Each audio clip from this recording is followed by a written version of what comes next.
Bueno, pues vamos a dar comienzo al último día de nuestra 31 jornada de Historia y Arqueología aquí en Jimena de la Frontera y en la Iglesia de la Misericordia, que estamos juntos al conjunto arqueológico.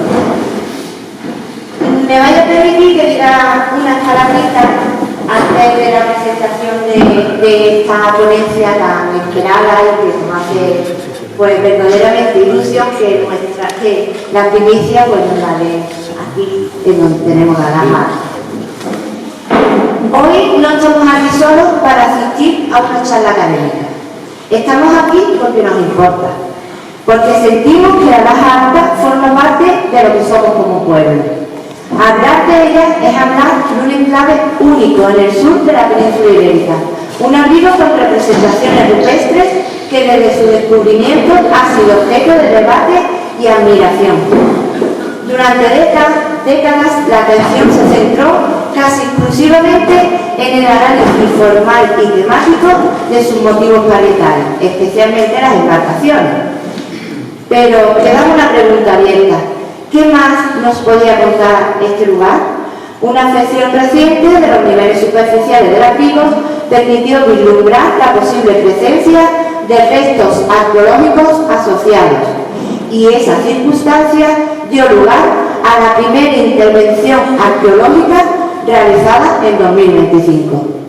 Hoy conoceremos los resultados de esa excavación, bajo el título Más allá de las representaciones rupestres de Laja Alta, Jimena de la Frontera, Cádiz, resultados de su excavación arqueológica. Una intervención que ha permitido por primera vez concretar la secuencia prehistórica de la cavidad y confirmar algo extraordinario. La Laja Alta es uno de los escasos sitios con representaciones rupestres esquemáticas de Andalucía asociado a un depósito sedimentario y arqueológico. Y esto no es un detalle menor. Es un avance fundamental para comprender el contexto real de las pinturas, su cronología y su función en el paisaje prehistórico. Tenemos el privilegio de contar con investigadores de primer nivel.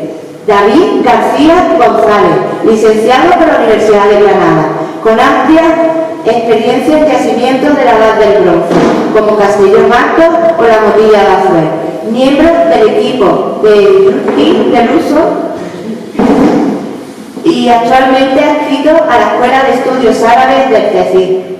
Antonio Morgado Rodríguez, doctor y profesor titular de Prehistoria de la Universidad de Granada, especialista en tecnología lítica y en los cambios sociales del Neolítico y la Edad del Cobre en el sur peninsular, con más de un centenar de publicaciones científicas.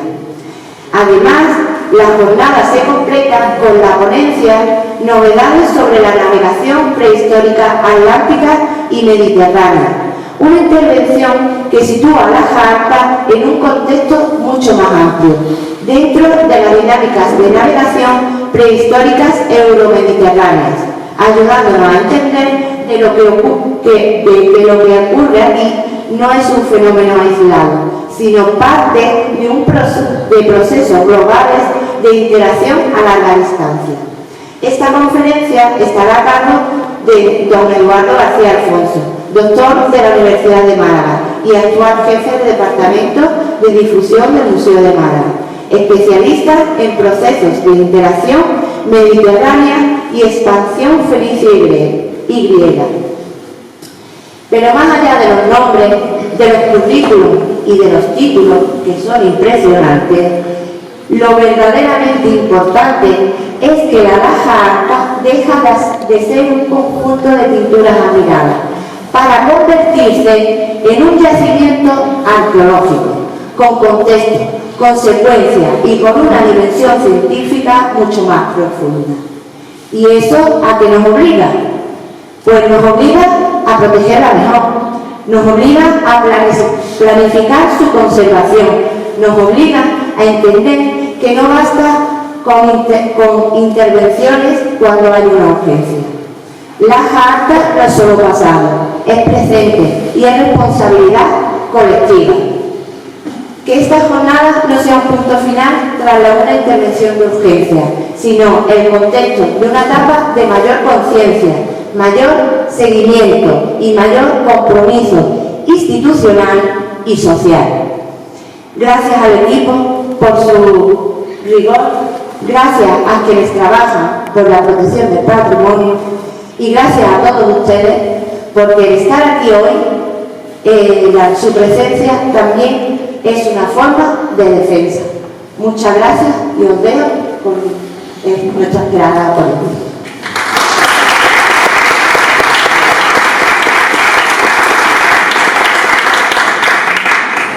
Buenos días. Yo primero quiero agradecer a las gratas palabras de Lorena, que me han llevado de bastante orgullo, y agradecer también por supuesto a la asociación también, a sus miembros por habernos invitado, tanto a David García, a mi nombre, como a Eduardo García, que formamos parte de un equipo de investigación mucho más numeroso, pero aquí solamente estamos representados 3 miembros. Agradecer esta invitación y, por supuesto, estos resultados no serían posibles sin el fuerte apoyo institucional del Ayuntamiento de La Frontera, que ha hecho una apuesta decisiva por su patrimonio es muy diverso, pero en este caso concreto de Las Altas está ahí, y yo, las primeras palabras ineludiblemente son de agradecimiento por el apoyo, porque esta investigación no se hubiera llevado a cabo sin ese apoyo institucional en unos tiempos convulsos donde la cultura pues parece que vamos a estar de capa caída. Pues dichas estas palabras, pues bueno, la dinámica de nuestra conferencia, ponencia, charla, casi de amigos, voy a introducir un poco en qué situación estábamos y le voy a dar la palabra a David García, que ha sido el auténtico director de la intervención arqueológica a nivel administrativo y a nivel vital. Tiene una sobrada experiencia en la documentación de trabajo de campo, y sin una persona como David, pues quizás los resultados que vemos hoy pues no serían posibles. Le daré la palabra a él y después yo pues, finalizaré por viendo el estudio de la cultura material que allí hemos descubierto. El domingo, yo creía que la conferencia era a las 12, no, era a las 11, y entonces pues yo, no sé, un día raro porque domingo y a misa, es una liturgia, una iglesia, bueno, estoy un poco despistado. Espero que esto no sea una homilía, es una charla coloquial y bastante grande, bastante grande. Bueno, voy a comenzar, por tanto. No la homilía, sino la charla. ¿Sí? Y por supuesto, después del ángelus de la conferencia, no iremos a tomar. No, yo tengo que confesar que yo prefiero este tipo de ceremonias, no. Bueno, justificación de la intervención. El yacimiento de Las Altas, bueno, sabemos dónde se encuentra, yo no voy a descubrir nada nuevo, solamente recordar, un recordatorio que fue descubierto en los años 70, a finales de los 70.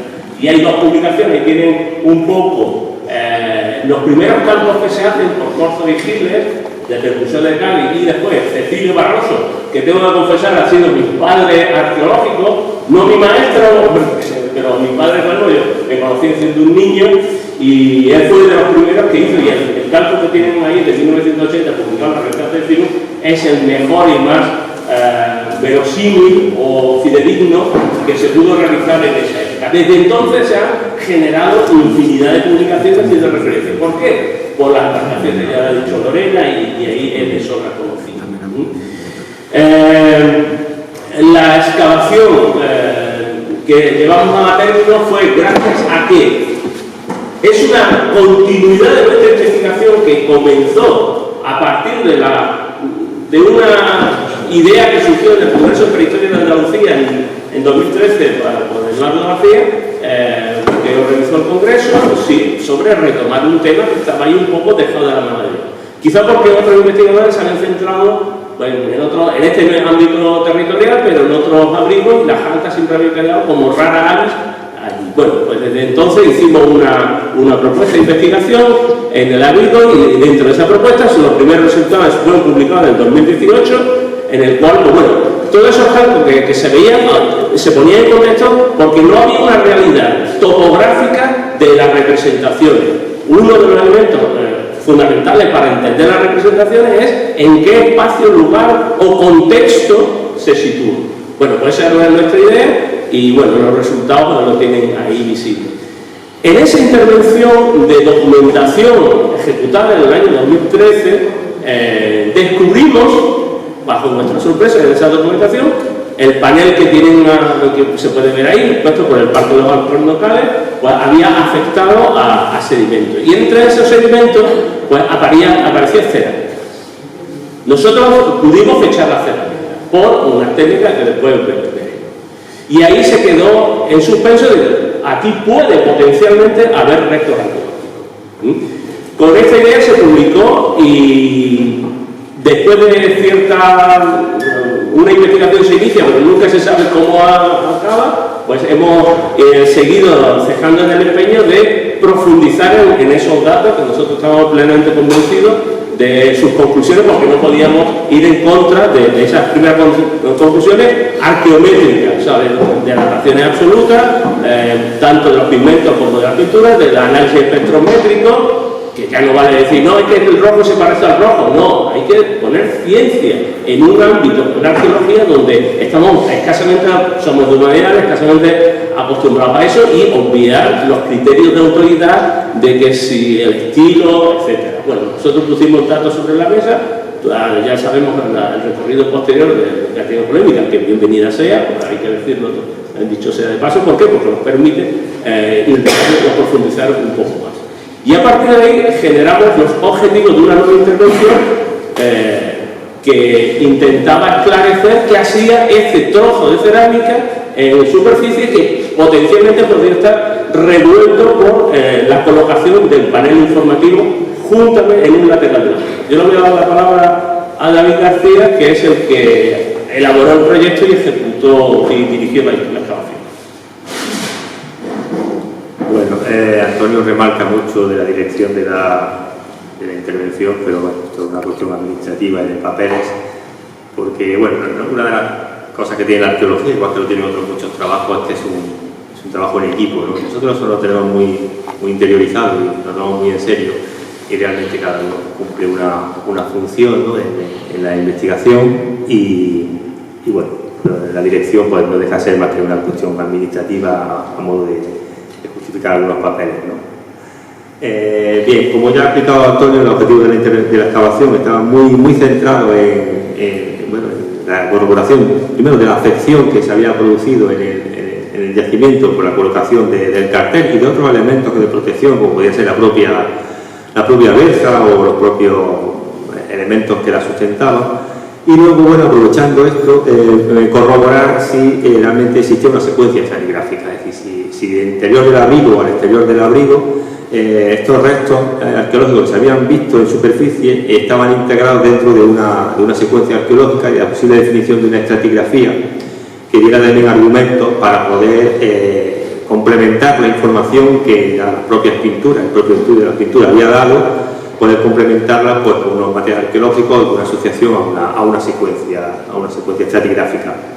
Cuando nosotros llegamos al abrigo, bueno, pues el abrigo presentaba unas condiciones de conservación, como pueden ver, fundamentalmente determinadas por la existencia de vegetación, tanto en el interior como en el exterior, pero era más preocupante efectivamente la del interior.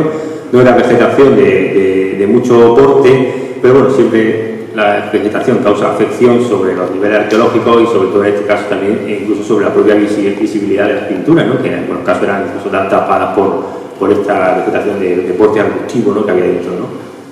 También teníamos algunos problemas visibles, sobre todo relacionados con el elemento de seguridad del propio abrigo, y es que se veía que por un lado algunos de los, como se puede ver desde la derecha, algunos de los soportes de los mástiles que sustentaban la reja estaban en deficiente irregular, no estaban bien asentados, estaban ahí un poco precarios, pero sobre todo el más preocupante era la existencia de la falta, pero no la existencia, sino la falta de algunos elementos en la parte superior que parece que habían sido retirados para poder facilitar el acceso por la parte superior al abrigo, y eso sí es bastante preocupante porque bueno, podía generarse la posibilidad de actos vandálicos, etcétera, ¿no? Que afortunadamente no se produjeron, pero alguien había retirado algunos de esos barrotes por intención evidentemente de entrar, ¿no?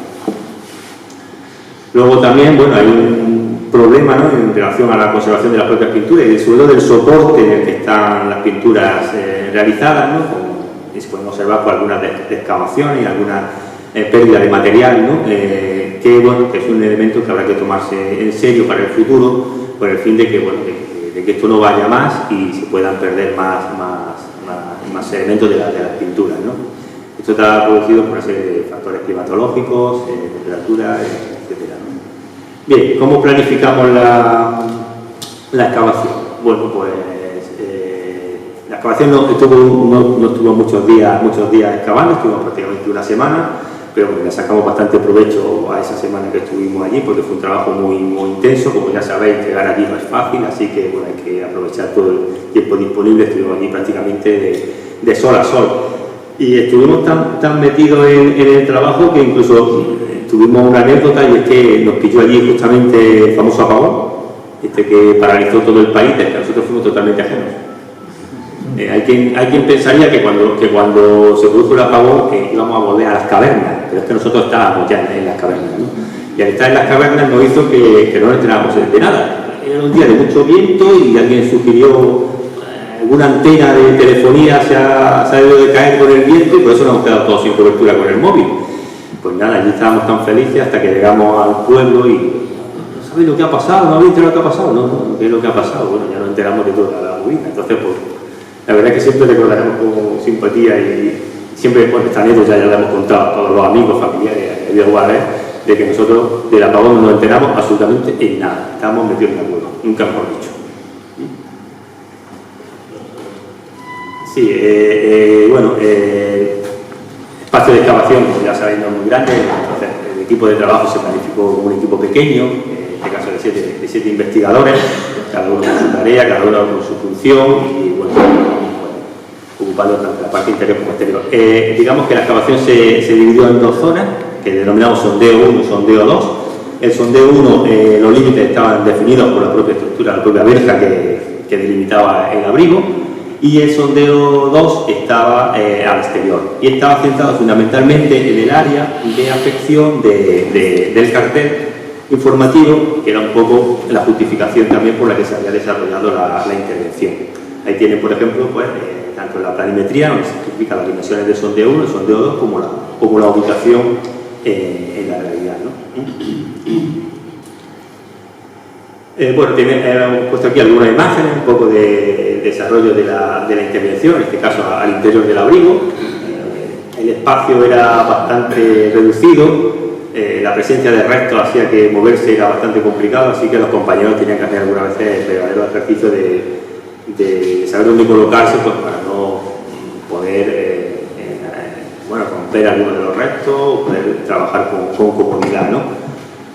Bueno, también el espacio reducido también tiene la ventaja de, bueno, que podría poder hacer una documentación exhaustiva, tranquila, sin grandes cantidades de tierra que eliminar, o sea, tiene sus ventajas, sus inconvenientes. Ahí pueden ver la excavación, incluso se puede ver la presencia de algunos restos cerámicos, la imagen situada más a la derecha, en la que aparece un resto cerámico de grandes dimensiones, porque en realidad la cerámica que documentamos, que luego explicará pero cerámica de fragmentos de grandes dimensiones, pero algunos de ellos sí lo eran, concretamente este que estaba situado debajo de la estructura, de una pequeña estructura que ahora podemos ver, ¿no?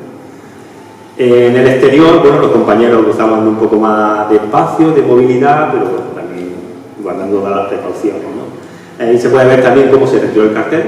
La primera acción que se llevó a cabo fue la retirada del cartel, que no fue nada fácil porque le pusieron cemento como para aguantar un lugar, y eso también había generado también bastante afección, ¿no? Entonces, pues la retirada del cartel también fue complicada, ¿no? El gran cepellón de cemento que tenía el gran agujero que se había hecho para poder colocarlo, ¿no? Ahí no sé si ha faltado una fotografía, creo que sí, que es el tratamiento del material, del terrígeno de la tierra, y es que toda la tierra fue cribada con mallas de distinto grosor, para que no se nos escapara ni un solo resto de lo que se pudieran documentar dentro del relleno terrígeno. Así que bueno, pues estuvimos cribando absolutamente toda la tierra que se extraía de la excavación, ¿no? Una puntualización. En este caso se cribó en mecánico. Normalmente nosotros estamos acostumbrados a cribar con agua, pero era imposible la infraestructura. Entonces, es una criba como de toda la vida siempre se ha hecho.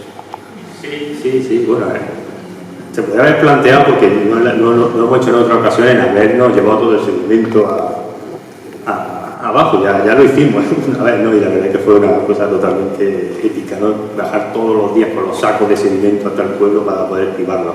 Pero en ese caso es de reconocer que también en este caso había más relleno de terrígeno y era mucho más complicado que en aquella ocasión.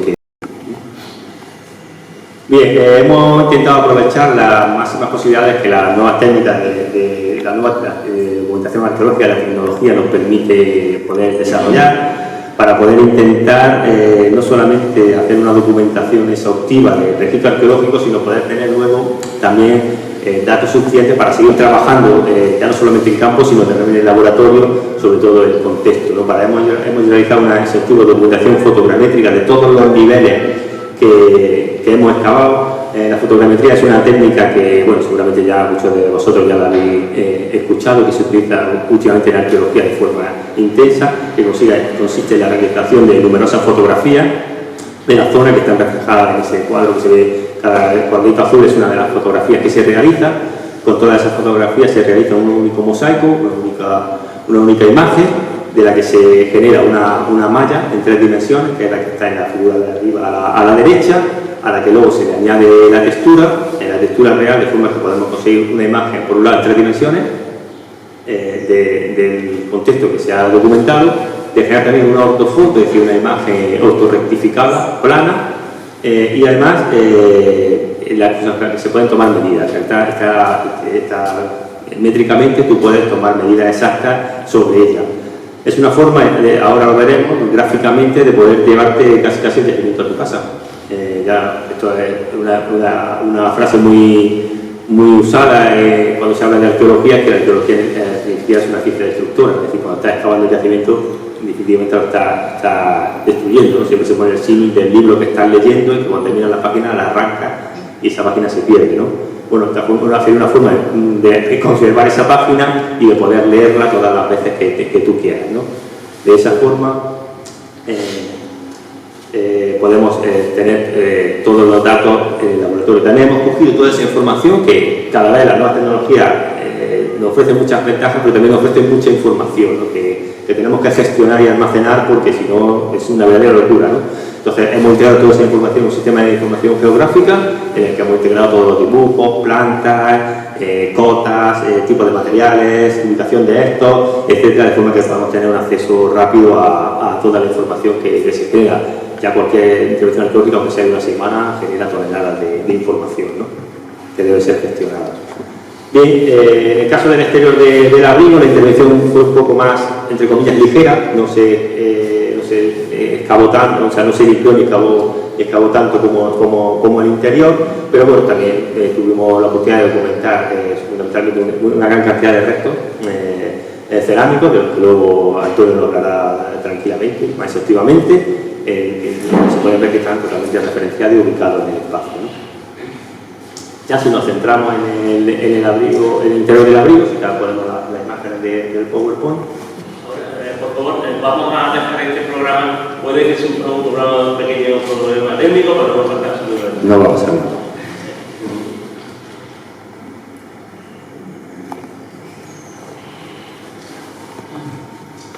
No pasa nada. Bueno, y pueden ver cómo, de lo que he hablado, o sea, cada vez que se realizaba una pequeña planta de excavación, es decir, un pequeño rebaje de excavación, que a veces eran de muy pocos centímetros, se hacía una documentación fotogramétrica y luego se convirtió en una documentación planimétrica. De forma en la que, como pueden ver, se va, digamos, pasando esas páginas, ¿no?, que he hablado yo antes, ¿no? Esos niveles se van pudiendo reconstruir tal como estaban en el momento en el que se excavaron, ¿no? Lo más destacado de esta intervención fue no solamente el hallazgo de esos materiales arqueológicos, sino de una estructura que ya la ven ahí definida en forma de semicírculo que cerraba toda la zona de las pinturas y que, bueno, hemos tenido mucho debate acerca de su interpretación, ¿no? Luego, si acaso, Antonio puede ampliar un poco acerca de ella. El caso es que está claro que está delimitando el espacio de la pintura. Todos hemos visto estructuras que se anexan a veces a los abrigos, muchas veces con otro uso, que a veces son posteriores, como tipo etnográfico, pues como refugio, como lugar para guardar ganado. Sin embargo, las dimensiones de esta estructura y el espacio interior, la verdad es que a priori no parece que refleje un uso similar al que he mencionado, ¿sabes? Es verdad que no hemos podido completar toda la excavación del interior porque, recordemos, esta intervención no tenía como objetivo excavar todo el abrigo, sino simplemente contextualizar esos hallazgos de cerámica que se habían documentado en superficie y ver la afección que había producido el cartel y otros elementos, de forma que nos ha faltado quizás poder completar la secuencia de estratigráfica completa hasta la roca y poder situar bien estratigráficamente esta estructura y con esa forma poder intentar darle una cronología, incluso una función, ¿no? El caso es que el interior, como pueden ver en las imágenes, estaba muy limpio, prácticamente estaba únicamente cubierto por una arena, un cemento de arena fina, algunos bloques de piedra de tamaño siempre muy pequeño y nada similar que encontramos al exterior, que eran bloques más grandes, ¿no?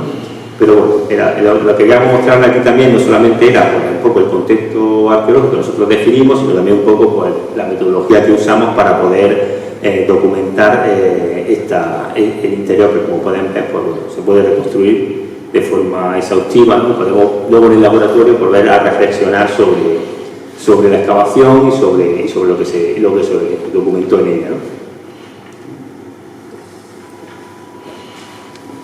Volvemos al anterior.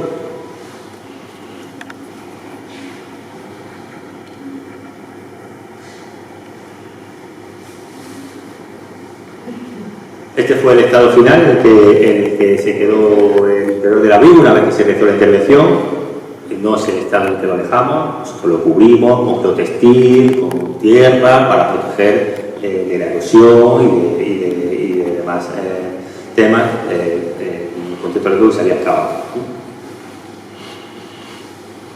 El interior también, pues bueno, se volvió a restituir el cartel, se volvió a colocar en su situación anterior. Previamente cubrimos todo el corte con geotextil y con todos los elementos de protección que garantizaban la conservación de lo que hayamos excavado.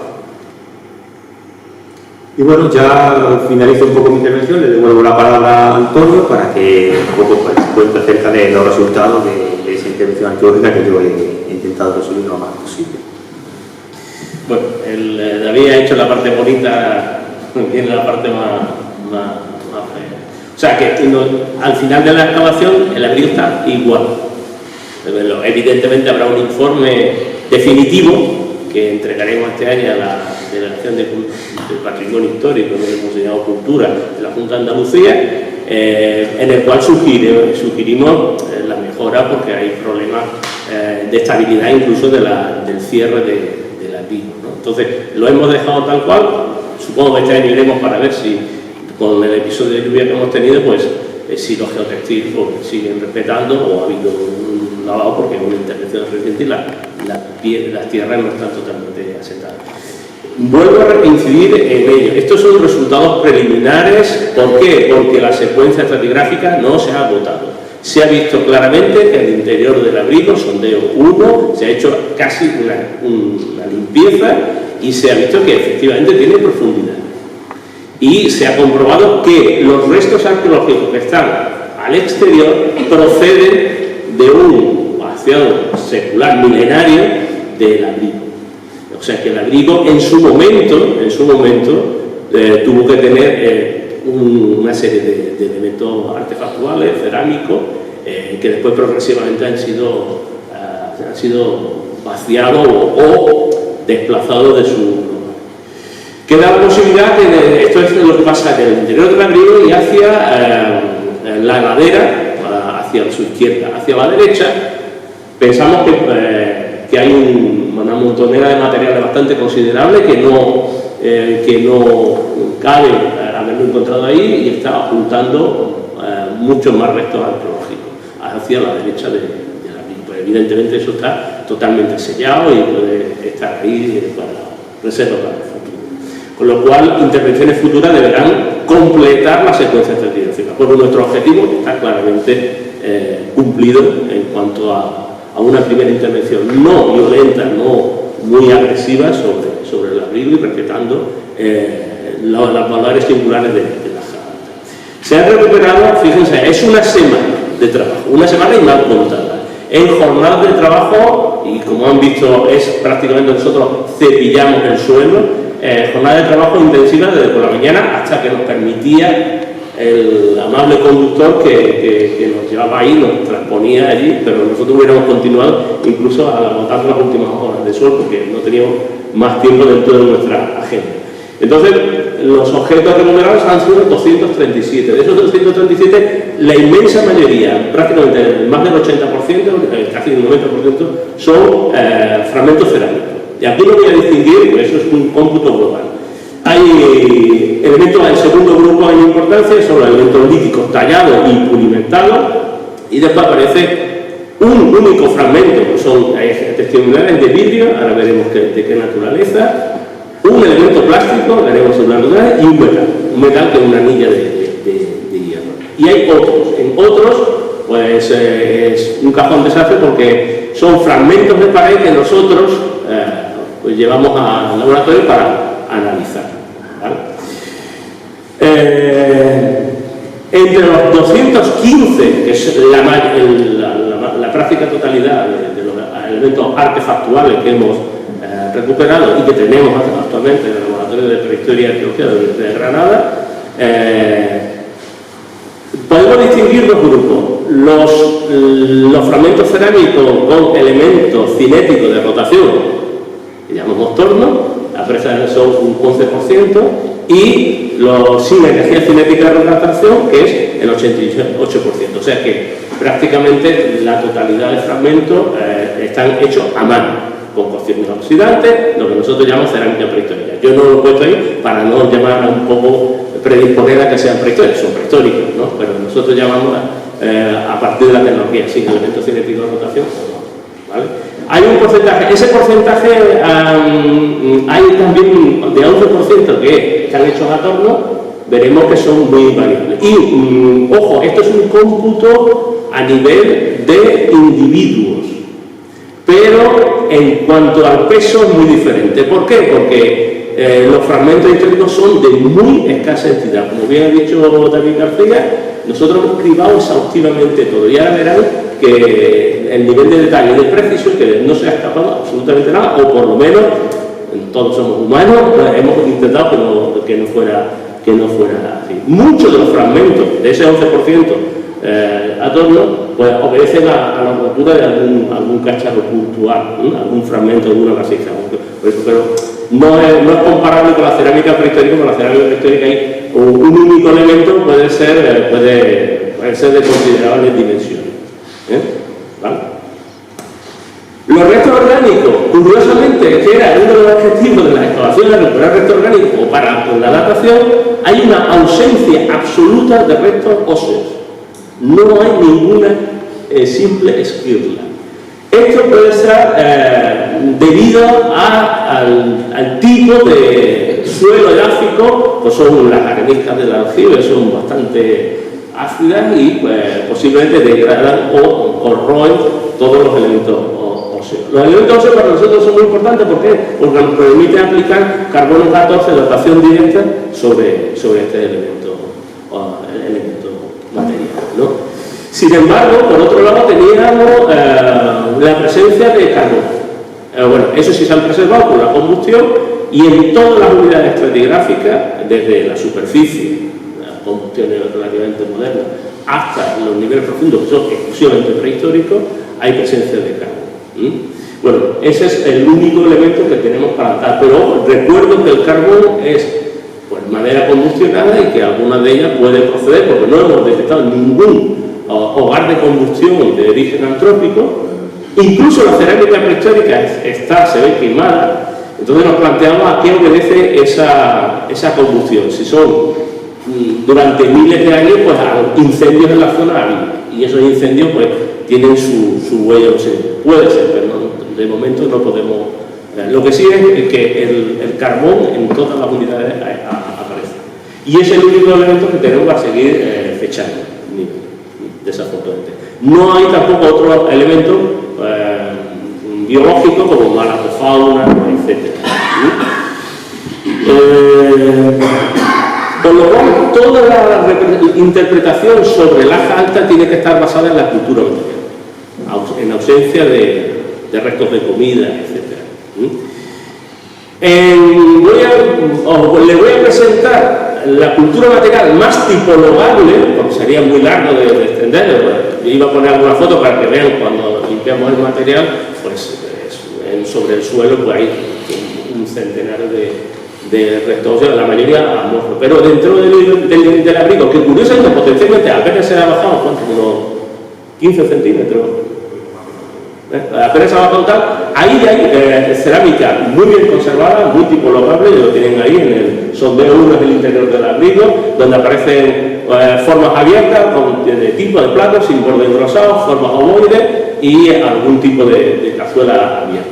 Curiosamente, en el exterior es donde tenemos donde aparecen los fragmentos de mayores dimensiones y donde tenemos una variabilidad tipológica mucho más representativa. Pero es la misma cultura material a nivel tipológico que vemos en el interior del abrigo. Menos representada porque el espacio es más pequeño y donde se ha excavado. Pero el último nivel de excavación del interior del abrigo, o de excavación casi de limpieza del interior del abrigo, no ha agotado secuencia, y eso lo dejamos en un momento donde aparecía bastante cultura material, y bueno, pues eso para una intervención auténticamente de excavación, e intentando ver qué hace ese muro allí, porque parece que el muro se queda colgado y el muro parece una clausura, pero curiosamente la cerámica prehistórica está a nivel de muro.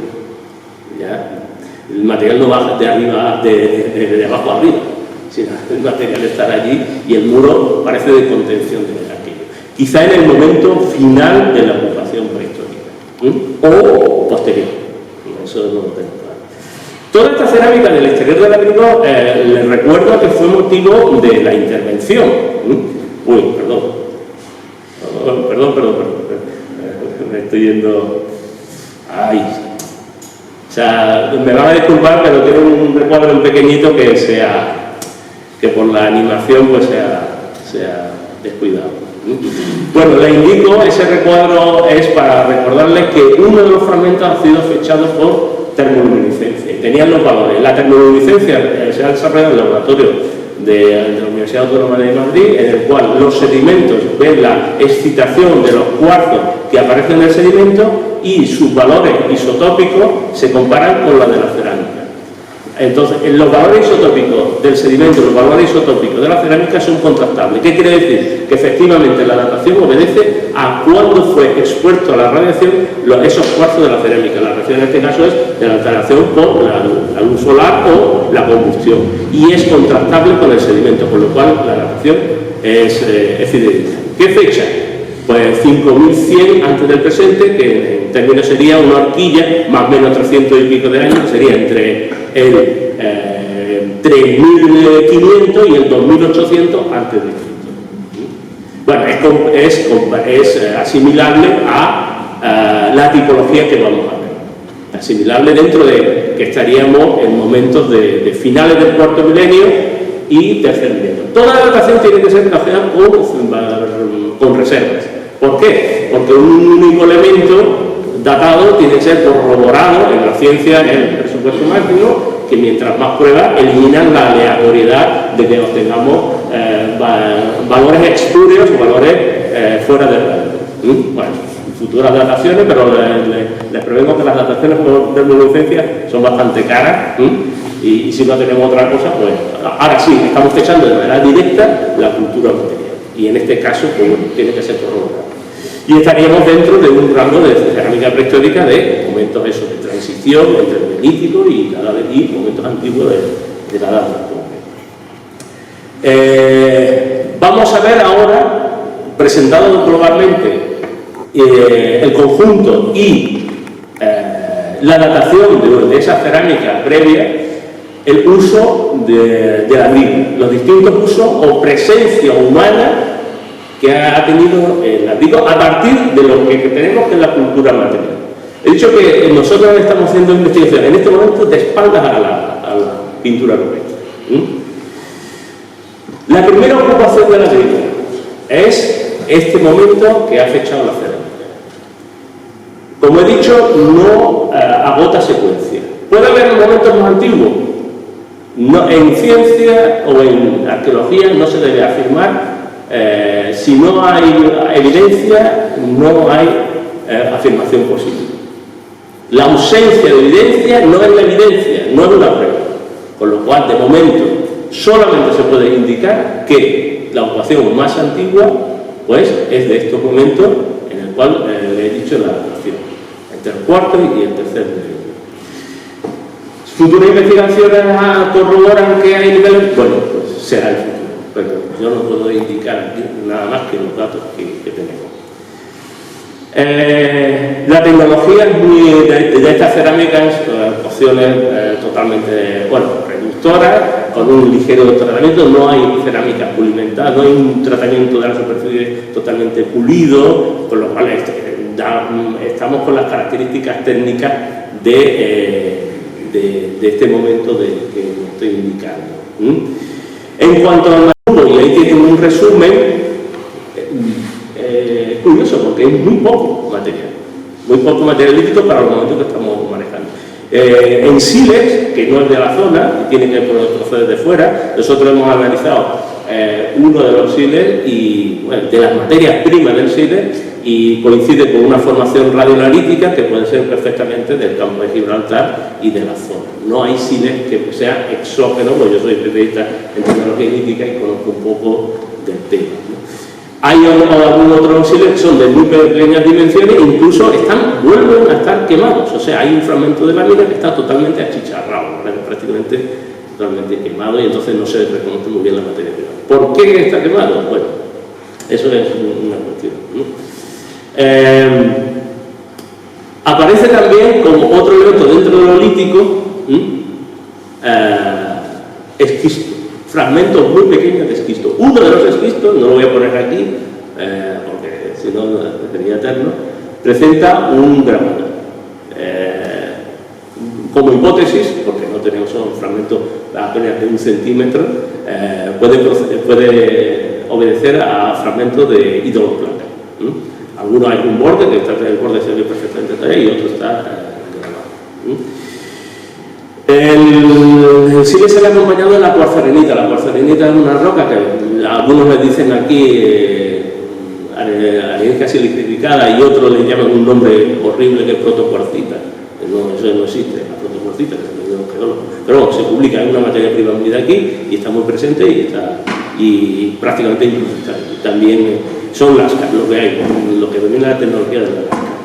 Y hay dos elementos de molturación: una piedra de molino, fragmento, nuevamente con una partícula térmica de haber estado quemado, y una mano de monte, también en el presente, muy pequeñita, ¿no? Pero bueno, está dentro de la cultura material típica de estos momentos de la comunidad. El interior del ladrillo, como lo digo, es esta cerámica y esta que al final... bueno, aquí estaba la datación. Ahí tienen la datación que antes les digo, con los rangos y las dos tablas de material cerámico y el sedimento para ver los valores de uranio, torio y porcentaje de agua y saturado o no, en el cual ven cómo contrasta entre los cuarzos del sedimento y los cuarzos de la cerámica, que te están indicando que efectivamente el valor de la termoluminiscencia es una datación fiable. Tipología, y esto es una síntesis. Hay 5 formas cerámicas, dominan en porcentaje la forma 1, que son grandes contenedores ovoides de borde entrante, algunos de ellos incluso invasivos, o sea que ultraentrantes. Esos contenedores son para contener algo, que no sabemos, pero de grandes dimensiones. Hay una ausencia de material, curiosamente, de consumo, material fino, de pequeños vasos que son muy habituales de los asentamientos y epíferos.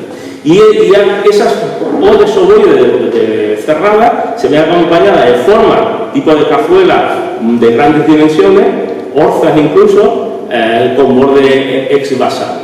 Algunas con cuello, como la forma 3, y los platos. Platos, cuando hablamos con platos, no tienen borde, el que hemos encontrado no tiene un borde engrosado, yo sé que es muy tedioso, pero es una cultura material muy característica de la edad del cobre. La edad del cobre se inicia en el sur de la península ibérica a finales del cuarto milenio, ahí depende de autores, algunos el cobre temprano son el 3300, otros autores lo retrotraen al 3100, o incluso los colegas portugueses incluso al 3000, bueno, eso es la nomenclatura cultural es muy... doctores tienen la ciencia y cada uno nunca nos ponemos de acuerdo. Y esta cultura, la edad del cobre, pues finaliza como ese elemento característico a finales del tercer milenio, dando pie al bronce, que es un cambio tecnológico en la materialidad o en la cerámica bastante contrastado.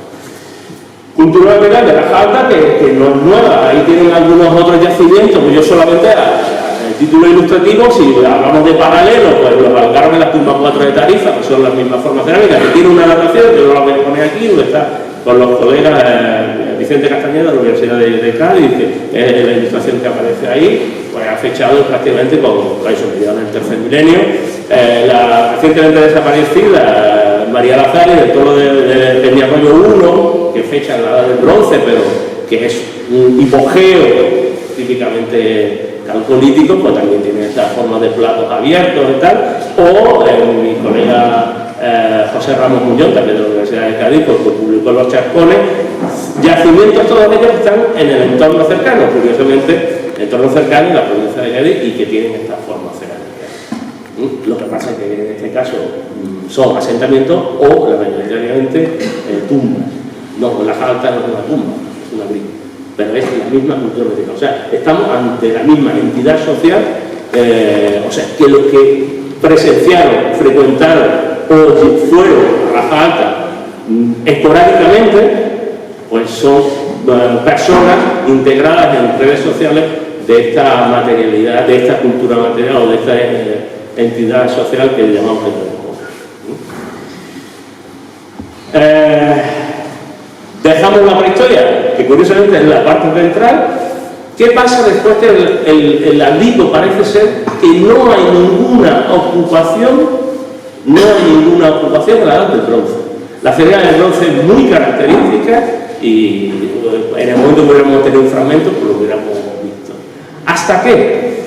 Los estratos superiores, fundamentalmente del abrigo, y el arrastre hacia el exterior del sondeo externo, podemos localizar muy pequeños fragmentos de 3 fragmentos cerámicos a torno, uno con duda que puede ser protohistórico, si no no sé si Eduardo quiere apuntar algo, pero bueno, es el especialista, el que lo ha estudiado, pero es dudoso de que sea protohistórico, pero sí hay claramente, y lo tienen en la figura de su izquierda, hay un fragmento de vidrio denominado con un tipo de decoración millefiori, que es muy raro, un vidrio romano con una gota de otro color, que está fechándose en época tardo-romana, entre el tercero, si me corrige, del tercero al sexto siglo después de Cristo. O sea que una vez que se abandona en época prehistórica, no vamos a ver presencia en el abrigo hasta momentos tardo-romanos. Curiosamente, este fragmento de vidrio, pasta vitrea romana, muy pequeño, fíjense, apenas 1 centímetro, lo tienen allí, se ve acompañado de otra cerámica tardorromana con un cordón impreso y un baquetón, que es una especie de tapadera. Estaríamos, por tanto, quedó la Caja Alta como, porque el vidrio es muy singular, ante un desaparecido uso bastante simbólico, ritual. No lo sé, eso está ahí. Pero lo digo, son escasamente 2 o 3 fragmentos, que algunas pastas naranjas también indican, pero no son definitorios, no hay ni sigilata ni nada, A partir de ese momento, y como digo, es en los estratos superficiales, aparece cerámica viridiana.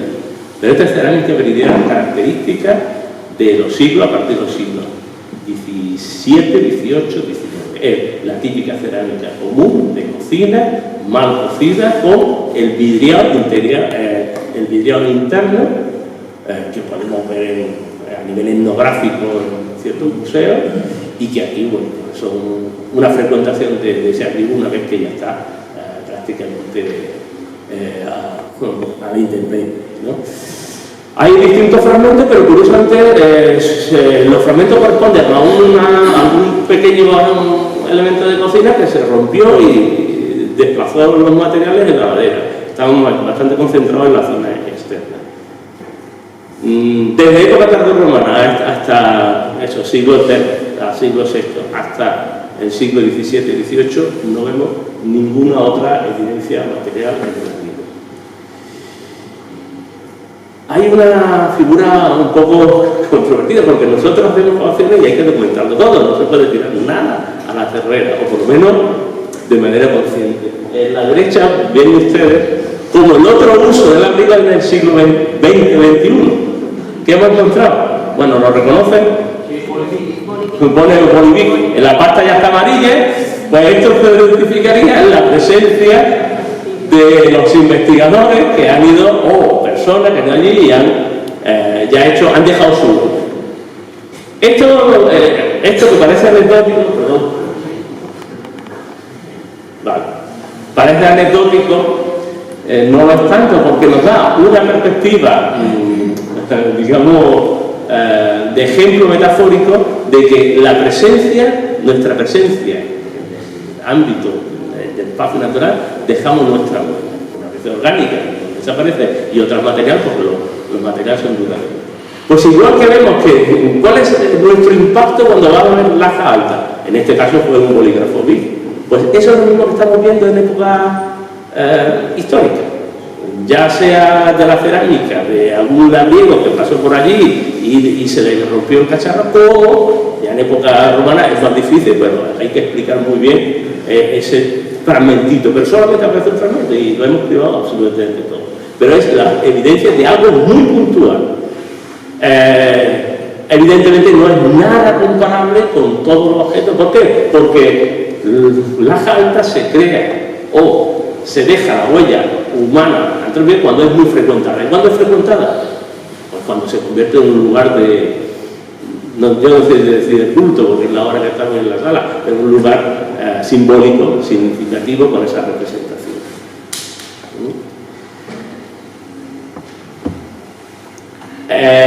Entre los niveles que tienen esas cerámicas contemporáneas, esas cerámicas modernas, nosotros lo hemos cribado todo, y entre esa criba ahí tienen un punto y ese objeto, y no sé si lo reconocen, es una simple piedra. Yo he puesto en la primera diapositiva otros elementos.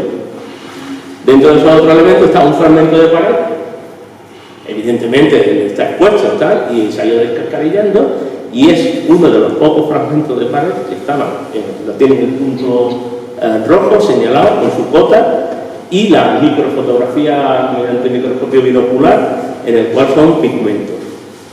Esto para nosotros es muy importante porque tenemos una prueba de que la destrucción de parte del abrigo hizo que ciertos trozos del abrigo cayeran en los sedimentos, y podemos tener una analítica en laboratorios de estos pigmentos que han estado en el suelo, y que en el futuro, cuando se excaven, pues en esos niveles de destrucción pues estarán quizás que nos presenten, ¿no? O sea que gran parte del abrigo está destruido y eso ha caído por cuestiones de la erosión eólica y de la.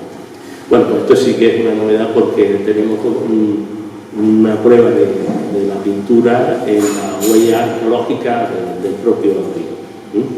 Evidentemente los análisis todavía no me van a permitir, no han llegado, y también hay otros análisis que todavía no han llegado, están en un laboratorio No soy optimista, pero los carbones pueden ser cualquier cosa. Pueden ser cualquier de incendios forestales que ha habido ahí a lo largo del proceso de deterioro del abrigo, y bueno, vamos a ver las fechas. Conclusiones, ya no os quiero aburrir más. Laja Alta fue fuertemente frecuentada en el momento de la prehistoria reciente, entre el cuarto y el tercer milenio. De momento, sin una fecha más antigua o una cultura material más antigua, es una lengua representante del rupestre. La cultura material, perdón, se me va la pintura, la cultura material es muy homogénea. Curiosamente, la representación rupestre, veremos, tiene una cierta diacronía. ¡Ojo! Volvemos a lo del bolígrafo Bic. Cualquier presencia tiene su huella, pero cuando tenemos muchas huellas, que la frecuentación en estos momentos de la prehistoria es bastante regular, y por eso se deja las huellas, que nosotros llamamos restos que son simplemente basura, de esos grandes contenedores. Segundo, esos grandes contenedores, ¿qué uso o funcionalidad tenían? Desgraciadamente no tenemos restos orgánicos para decir la funcionalidad del abrigo, pero la funcionalidad del abrigo está vinculada con la tipología. Son formas cerámicas de grandes contenedores de algún tipo de objetos que contenían esta cerámica y que se llevaban ahí. Yo no voy a especular si son ofrendas, no, puede ser ofrendas que se depositaban. Yo he puesto varias de las tumbas, una de las tumbas, unos objetos de tumbas con los colegas que están investigando estos momentos de la prehistoria reciente aquí, pero por ejemplo la tumba de Torre Melgarejo tiene está en Jerez, tiene esas mismas formas cerámicas y son objetos que acompañan a los muertos. Y son formas cerradas y como forma abierta aparecen, pues, los platos. Yo no quiero decir que no hay restos humanos, por tanto es muy difícil de especular pero sí es cierto que esos elementos de contención, grandes contenedores, están ahí. Y esta conclusión puede ser reforzada, ¿por qué? Porque hay muy poca cultura material de elementos utilitarios más duraderos, como el sile. El sile es muy habitual cuando hay presencia en un yacimiento, pero son los restos de materiales para perforar, para cortar, ahí hay muy poco. Todo se vincula con los contenedores esos contenedores contienen algo y que se depositan. Y hay muy pocos elementos materiales elementos de cultura material de otro tipo de actividad. Posterior a la edad del cobre no hay una frecuentación del abrigo bastante regular. Eso, o sea, si su presencia es esporádica. El muro de cierre,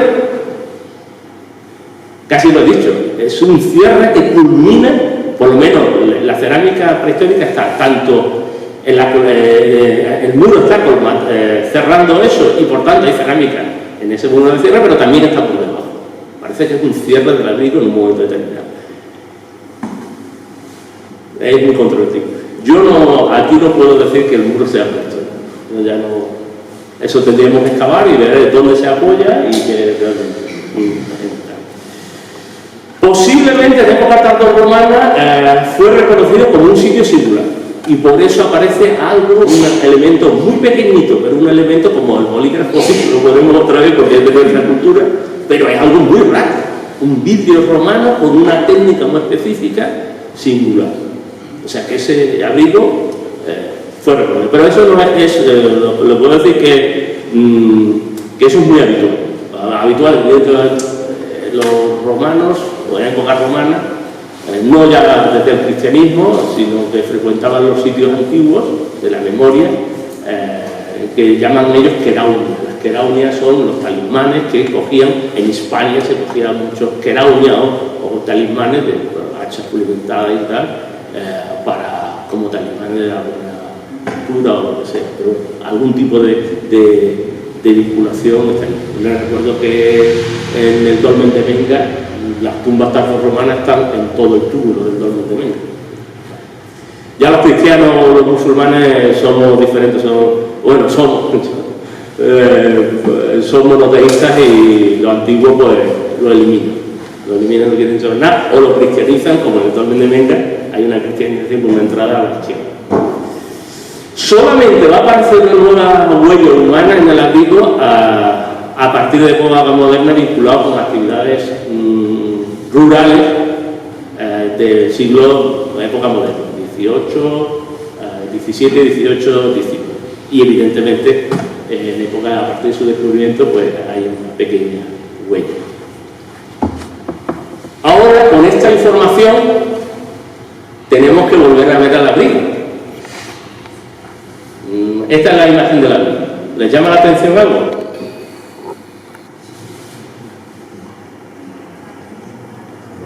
He eliminado los barcos. ¿Vale? He eliminado los barcos. Pero las flechas señalan 3 ídolos populares. Representaciones de 3 ídolos populares. ¿Por qué? Los 3 ídolos populares tienen tipologías diferentes. ¿Qué quiere decir? Que la frecuentación, lo que genera las basuras, la frecuentación de ese espacio en época prehistórica, tuvo que ser diacrónica, pero diacrónica en el momento en que la cultura material nos está indicando esas evidencias. A lo largo de un momento donde se reconocía un tipo de, vamos a llamarlo entre comillas, y me permiten la coloquialidad, de deidad, que era reconocida y que se era expresada a lo largo del tiempo, igual que nosotros como cristianos. No es lo mismo una representación de un cruciforme de época románica, gótica, barroca, etc. Pues vemos esos 3 ídolos oculados que curiosamente siempre están asociados a lugares de enterramiento, dólmenes, pero de tipología diferente. Cuando se habla de la diacronía, estamos refiriendo a una diacronía dentro de un reconocimiento simbólico de un momento cultural concreto. ¿Eliminado los barcos? ¿Por qué? Porque por eso motivo de polémica, pues se elimina, pero si se elimina, digo, estás eliminando la parte más central de esa... O sea que los ídolos están en todo. Yo no me voy a meter ahí y que sigan. Evidentemente yo solo pretendo decir que estamos en tiempo de las redes sociales y hay gente que la Tierra es plana. Bueno, yo, como una persona que dice que la Tierra es plana, no tengo argumentos. Pero yo puedo argumentar porque es redundante, pero por esta serie de evidencias. Si así me demuestra, al creer, podemos creer. Esas serían un poco las conclusiones. Futuras intervenciones. Primero, imperioso, y ya que estamos aquí con el ayuntamiento, hay que solucionar los problemas de conservación dentro de un nuevo sistema de protección de cierre de la vida, que lleve incluidos los problemas de filtración. Yo soy arqueólogo, me dedico a investigar, puedo dar ideas, pero no soy especialista. Entonces, es un equipo interdisciplinar que tiene que tomar en consideración, porque les recuerdo una cosa, la falta un abrigo único, que bien lo ha dicho la palabra de Lorena, pero curiosamente la intervención es que de los pocos que tienen registro arqueológico asociado, y seguimos como dándole a... En los años 80, pues, hubo gente que desde el rey, que el Tajo de la Figura, el famoso ahí, tal, y la falta, no, eso es raro, eso vamos a dejarlo. No sé, de momento que la falta complete el mosaico de valores singulares que tienen las representaciones rupestres o este tipo de estación en el sur de la península ibérica. A lo mejor, y no quiero ser ahí porque también he citado a Cecilio Barroso, que fue mi maestro, que ya estaba muerto, pero en el mundo de la arqueología hay muchos egos y a lo mejor las disputas entre Cecilio, más Cornellá y otros, pues hizo que eso pesara, que son historias que jamás se van a contar, y a lo mejor hay intereses ocultos para que siga una polémica absurda. Pero lo que sí es cierto es que la falta tiene que ser tomada en consideración dentro de este panorama con valores singulares y solucionar los problemas de conservación. Segundo, hay que hacer ya un proyecto general de intervención, de investigación. Yo no sé si forma parte de él o otros compañeros, aquí está el guante echado, para que esa investigación vaya a la par de la conservación. No sé quién lo hará y tal.